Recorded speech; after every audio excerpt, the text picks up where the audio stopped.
ఏంటి మీరింకా బాహుబలి చూడలేదా? పుష్కరాలకు వెళ్ళలేదా? తెలుగు రాష్ట్రాల్లో ఎక్కడ చూసినా ఈ 2 పాయింట్ల మీదే విస్తృత చర్చ.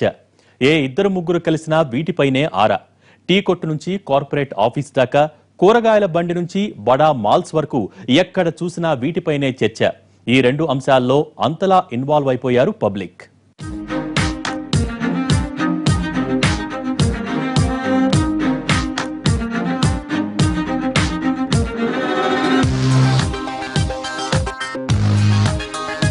చాలా రోజుల తర్వాత ఎవరైనా ఎదురైతే సాధారణంగా అడిగే ప్రశ్న బాగున్నారా అని. మిగతా రోజుల్లో ఏమో కానీ ఇప్పుడు కొత్త ప్రశ్నలు వినిపిస్తున్నాయి.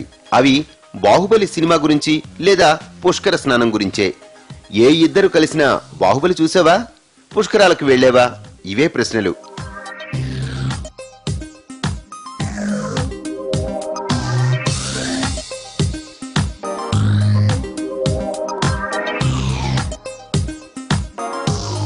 దేశ సినిమా చరిత్రలోని భారీ అంచనాలతో తెరకెక్కింది బాహుబలి.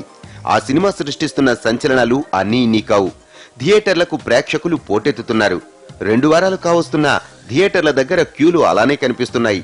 ఎప్పుడో ఓసారి వెళ్లేవాళ్లు, అసలు సినిమాలే చూడని వాళ్లు సైతం మౌత్ పబ్లిసిటీ దెబ్బతో సినిమా హాళ్లకు పరుగులు పెడుతున్నారు. దీంతో 2-3 వారాలుగా ఎక్కడ చూసినా బాహుబలి చర్చే.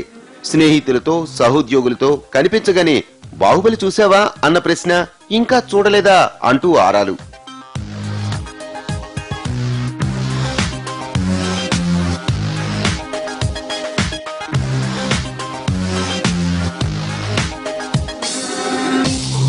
సరిగ్గా ఇదే సమయంలో పుష్కరాలు వచ్చాయి.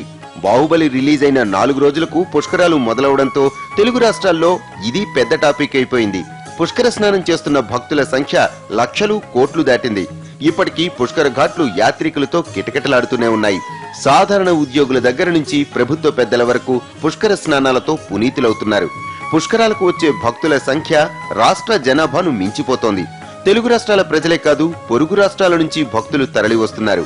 దాదాపు ప్రతి కుటుంబంలో ఎవరో ఒకరు పుష్కర స్నానం చేయటం విశేషం.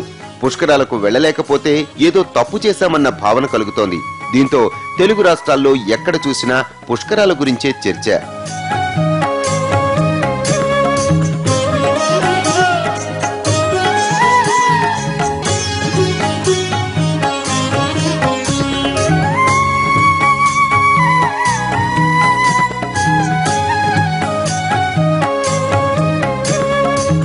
ఇలా పంచాయతీ కార్యాలయం నుంచి సచివాలయం వరకు, టీకట్టు నుంచి కార్పొరేట్ ఆఫీస్ దాకా ఈ 2 అంశాల చుట్టే చర్చ జరుగుతోంది.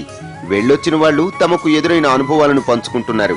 ఈ 2 టాపిక్లకు లభించిన ప్రచారంతో జనంలో వీటి మీద తప్ప మరో చర్చ కనిపించడం లేదు. ఇది కథ. ఇంతకు మీరు బాహుబలి చూసారా? పుష్కర స్నానం చేశారా?